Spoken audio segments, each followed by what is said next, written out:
Dans cette quatrième partie sur les écoulements atmosphériques, on aborde l'influence du sol terrestre pour quantifier l'écart entre le vent qu'on peut observer au voisinage du sol et le vent géostrophique qui a été défini dans les épisodes précédents.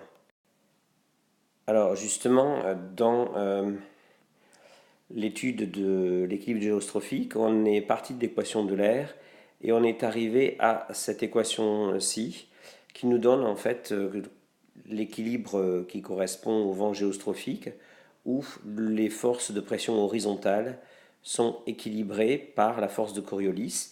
Et on a vu que ceci était valable dans le cas d'un nombre de Rossby faible, c'est-à-dire dans un régime où la force de Coriolis domine les effets de convection. On en a déduit l'expression qui définit le vent géostrophique, donc, que je surligne ici. Ce vent géostrophique sera défini ici par la notation V indice G et la pression qui correspond à ce vent géostrophique sera notée P indice G. Alors, pour décrire l'effet du sol, on va ajouter à l'équation du mouvement un terme de viscosité qui apparaît ici sous la forme de état laplacien V. Donc, comme pour un fluide newtonien en écoulement incompressible. Alors, on va justement utiliser l'hypothèse d'incompressibilité en utilisant une base locale où l'axe Z sera la verticale ascendante et les axes X et Y sont dans le plan horizontal. Donc, divergence de V égale à 0 s'écrit sous cette forme-là. Donc, on va avoir la somme des trois dérivées partielles des ronds Vx sur des ronds X plus des ronds Vy sur des ronds Y plus des ronds Vz sur des ronds Z qui est égal à 0. On va considérer, pour simplifier, un écoulement horizontal avec seulement une composante sur l'axe des X. De sorte que des ronds Vx sur des ronds X serait la seule dérivée partielle qui va subsister ici avec des ronds Vz sur des ronds Z. Donc on obtiendrait que des ronds Vx sur des ronds X seraient opposés à des ronds Vz sur des ronds Z, ce qui signifie que ces deux dérivées partielles ont le même ordre de grandeur et on va en déduire donc que les variations de vitesse horizontale, que je note ici Vx, donc divisé par l'échelle horizontale caractéristique, donc une échelle L. On avait vu dans les épisodes précédents qu'elle pouvait correspondre à 10 puissance 6 mètres. Et donc pour évaluer l'ordre de grandeur de la dérivée des ronds Vz sur des ronds Z, on va utiliser Vz ici, l'ordre de grandeur des variations verticales de vitesse. Et ici, on va mettre donc cette longueur caractéristique delta sur laquelle la vitesse verticale va varier.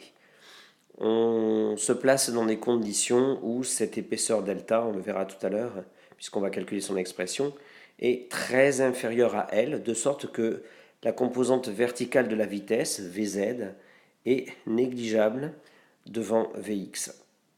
Et on va donc pouvoir généraliser ce résultat-là dans le cas où l'écoulement horizontal contiendrait aussi une composante Vy. Du coup, les deux dérivées partielles des ronds Vx sur des ronds X et des ronds Vy sur des ronds Y seraient du même ordre de grandeur et on arrive au même résultat que celui que j'ai obtenu ici, à savoir qu'on va pouvoir négliger la composante verticale du champ de vitesse et considérer un écoulement bidimensionnel, donc dans le plan horizontal. Si on s'intéresse maintenant au laplacien de cette composante Vx, on voit apparaître donc plusieurs dérivées partielles. Donc celles qui correspondent ici à d2Vx sur dx2 et d2Vx sur dy2 ont le même ordre de grandeur. Il s'agit en fait de chaque fois la composante horizontale Vx. Et puis la longueur caractéristique qui va correspondre ici au dénominateur sera donc la longueur horizontale grand L, qui est grande devant la hauteur caractéristique delta, et ce qui fait que l'ordre de grandeur des dérivées secondes horizontales ici va pouvoir s'écrire donc sous la forme pour celle-ci que je vais souligner en bleu là. On va avoir quelque chose qui va être de l'ordre de Vx sur L carré. Et pour la dérivée partielle qui est ici, on va avoir quelque chose sous la forme de Vx sur delta au carré. Et comme grand L est très supérieur à delta, on va obtenir que Vx sur L carré est négligeable devant Vx sur delta carré, de sorte qu'on va pouvoir approximer le Laplacien de Vx à cette simple dérivée seconde ici, d de Vx sur dz2. On va maintenant résoudre les équations du mouvement. Alors on voit sur la figure ici qu'on utilise donc une base locale. Le vecteur, l'axe OZ est la verticale ascendante, OX est un vecteur localement orienté vers le sud et OY un vecteur qui est localement orienté vers l'est. Pour déterminer le champ de vitesse au voisinage du sol, on va utiliser cette décomposition-là. On va écrire le champ de vitesse V sous la forme de grand V plus V indice G. Donc pour V indice G, on reconnaît l'écoulement géostrophique, et donc grand V, c'est la composante du champ de vitesse qui exprime un écart par rapport à l'écoulement géostrophique. Pour simplifier la suite des calculs, on va faire l'hypothèse que l'écoulement géostrophique est ici orienté vers l'est avec une composante VG positive par exemple. Du coup, dans l'équation du mouvement, le champ de vitesse géostrophique ici compense le gradient horizontal de pression, et donc on voit disparaître de l'équation du mouvement le terme qui fait intervenir le gradient de pression et la composante de la force de Coriolis qui fait intervenir le champ de vitesse géostrophique. Du coup, on suppose ce champ de vitesse uniforme, de sorte que son Laplacien est nul. Et il reste finalement, dans l'équation du mouvement, seulement la contribution de la force d'inertie de Coriolis et ici la contribution de la viscosité. Et cette équation aussi, on va la résoudre pour déterminer le champ de vitesse grand V qui exprime l'écart par rapport à l'équation géostrophique. On commence par la projeter suivant l'axe des x.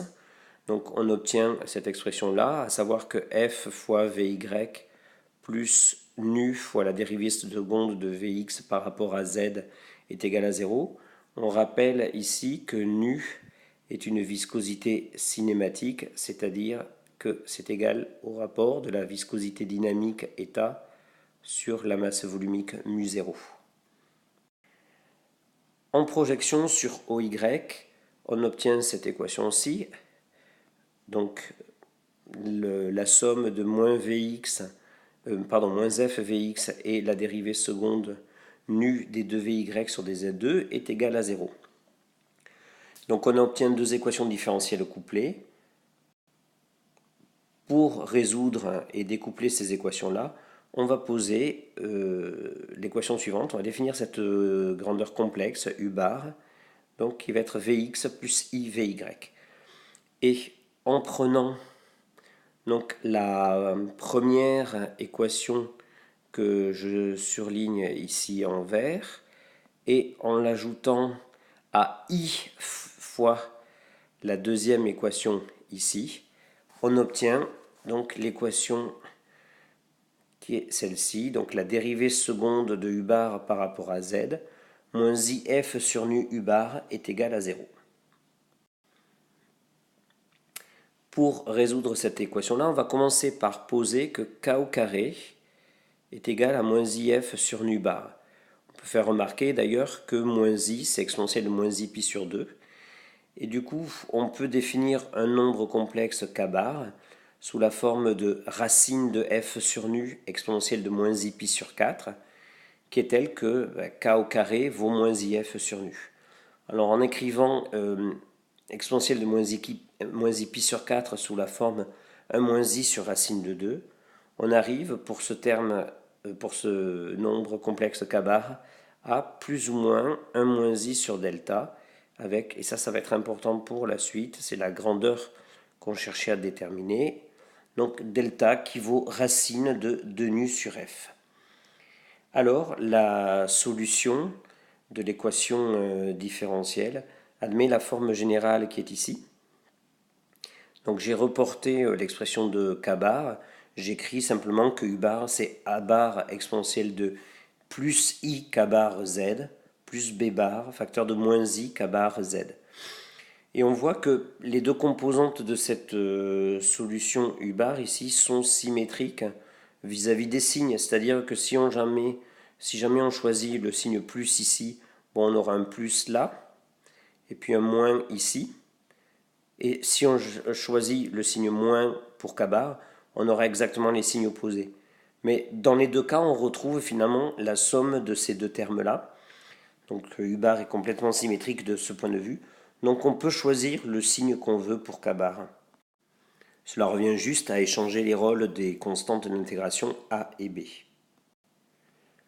Donc je choisis k bar égale plus ou moins i sur delta, et du coup ça me donne la solution sous cette forme-là. U bar égale b bar exponentielle de moins z sur delta fois exponentielle de moins iz sur delta. En effet, la solution avec a bar ici va faire apparaître cette exponentielle réelle de plus z sur delta qui va diverger lorsque z tend vers l'infini. Or, il n'y a aucune raison physique pour que l'écart de vitesse par rapport à l'écoulement géostrophique diverge quand on s'éloigne du sol. Au contraire, il doit cet écart-là disparaître puisque l'influence du sol se fait moins ressentir. Et donc pour éviter cette divergence non physique, on va imposer à la constante d'intégration a bar de prendre une valeur nulle. Les conditions aux limites qu'on doit respecter sont les suivantes. On va choisir donc au niveau du contact avec le sol, avec la surface de la Terre, l'adhérence du fluide. Et donc on va imposer que la vitesse d'écoulement est nulle. Et comme cette vitesse d'écoulement V, c'est grand V plus V géostrophique, on en déduit qu'au sol, grand V doit être l'opposé de V géostrophique. À grande distance du sol, on va retrouver l'équilibre géostrophique, donc il n'y aura plus d'effet de viscosité lié au sol, et donc le champ de vitesse petit v doit tendre vers l'écoulement géostrophique, ce qui veut dire que l'écart grand V doit tendre vers 0. Avec ces conditions aux limites qu'on vient d'évoquer, donc en 0, donc l'opposé de l'écoulement géostrophique, ce qui se traduit par cette condition-là, et puis un champ de vitesse qui s'annule à l'infini, on obtient l'expression de u bar qui est solution de l'équation du mouvement et qui vérifie les conditions aux limites. Maintenant, on va extraire les parties réelles et les parties imaginaires de u bar pour avoir les composantes du champ de vitesse. Donc on obtient grand V ici. D'abord en prenant la partie réelle, on a la composante sur l'axe des x, et on poursuit en prenant la partie imaginaire de u bar, on obtient la composante de grand V sur l'axe des y.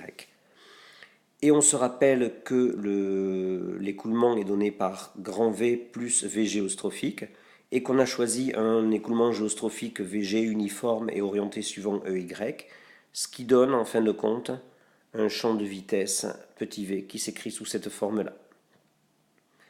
Alors afin de bien visualiser le résultat qu'on a obtenu, on va donner des représentations graphiques de ce champ de vitesse.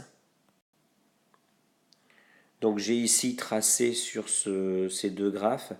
Donc d'abord ici à gauche le rapport adimensionné donc de la composante du champ de vitesse suivant l'axe des x en fonction, divisé donc par l'écoulement géostrophique en fonction de l'altitude z, enfin plus exactement ici l'altitude z rapportée à delta, et on observe donc que pour z voisin de delta, il existe ici une forte composante transverse par rapport à l'écoulement géostrophique. J'ai aussi représenté ici sur le graphe de droite donc la composante verticale. Donc là je me suis trompé, c'est pas VZ, j'aurais dû écrire en fait c'est VY sur VG que j'ai tracé aussi en fonction de l'altitude adimensionnée Z sur delta. Et donc là on constate que au niveau du sol, on a un gros écart par rapport à l'écoulement géostrophique, puisque Vy est loin d'être égal à Vg, et qu'on retrouve Vy égal à Vg à plus forte altitude, donc au-delà de quelque épaisseur delta. Alors, sur le graphe qui est ici, j'ai représenté Vx en fonction de Vy. Du coup, la courbe que j'obtiens ici, cette courbe-là, permet d'obtenir le vecteur vitesse à n'importe quelle altitude. Donc c'est une courbe qui est paramétrée par la valeur de z. Et donc si je me place à une altitude z donnée, par exemple, et que ça correspond à ce point-là, eh bien j'obtiens le vecteur vitesse en traçant donc le vecteur qui relie l'origine à ce point.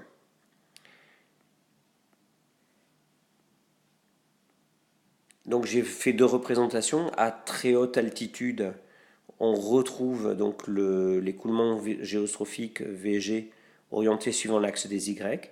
Et on voit que par exemple à une altitude modérée, c'est-à-dire assez près du sol, on a un champ de vitesse qui s'écarte assez sensiblement de l'orientation prévue par l'équilibre géostrophique, avec une composante transverse importante. La courbe qui est donnée ici, elle va finalement c'est une courbe spirale qui va s'enrouler ici autour de ce point de coordonnées 1, 0 dans les axes choisis et qu'on appelle spirale d'Ekman, puisque l'étude qui est réalisée ici est inspirée des travaux d'Ekman en 1905. Je donne la référence un petit peu plus tard. Pour conclure, on va calculer un ordre de grandeur de cette profondeur-là. Alors si on veut obtenir des ordres de grandeur assez réalistes, on est obligé en fait d'admettre que les calculs qu'on a faits sont valables pour, puisque les écoulements sont en réalité turbulents, sont valables pour la composante moyenne du champ de vitesse turbulent, et que dans ce cas-là, on peut aussi modéliser, prendre en compte l'effet de la turbulence par un effet de viscosité qui s'ajoute à la viscosité intrinsèque du fluide, ici l'air. Et on a un coefficient de viscosité cinématique qui, compte tenu de la turbulence, devient beaucoup plus grand que celui du gaz, puisqu'on arrive à 100 mètres carrés par seconde. Du coup, si on regarde la valeur numérique qu'on obtient pour la profondeur d'Ekman delta, à une latitude lambda moyenne, compte tenu donc des valeurs numériques pour nu, donc 10 puissance 2 mètres carrés par seconde, oméga donc c'est 7,3 10-5 radians par seconde, mettons 10-4 radians par seconde, on a donc 10 puissance 6 sous la racine et ça donne bien une profondeur delta 1 km. Donc on peut dire que l'influence du sol se fait sentir sur les premiers kilomètres d'altitude. Et sur ces premiers kilomètres d'altitude, on va observer un vent qui va s'écarter assez significativement de l'orientation prévue par l'équilibre géostrophique. Voilà, juste pour conclure, cette spirale d'Ekman a été d'abord étudiée par Ekman en 1905, je donne la référence ici, et ces effets-là, donc la déviation des vents au voisinage du sol par rapport à l'équilibre prévu par la compétition entre les forces horizontales de pression et la force de Coriolis, avait été observé lors de l'expédition Fram, donc à la fin du 19e siècle, par le navigateur norvégien Nansen, qui voulait atteindre le pôle Nord en utilisant les courants marins et observer la dérive de la banquise. Et ce navigateur-là avait observé que les icebergs se déplaçaient pas dans la direction du vent. Et la raison en est qu'il existe, du coup, en profondeur dans l'eau, une spirale d'Ekman avec là aussi une composante du vecteur vitesse d'écoulement dans l'eau transverse à la direction du vent qui est assez importante et qui tend à emporter donc les icebergs non pas dans l'axe du vent qui souffle, mais dans une direction déviée latéralement de 30 degrés à peu près, si mes souvenirs sont bons.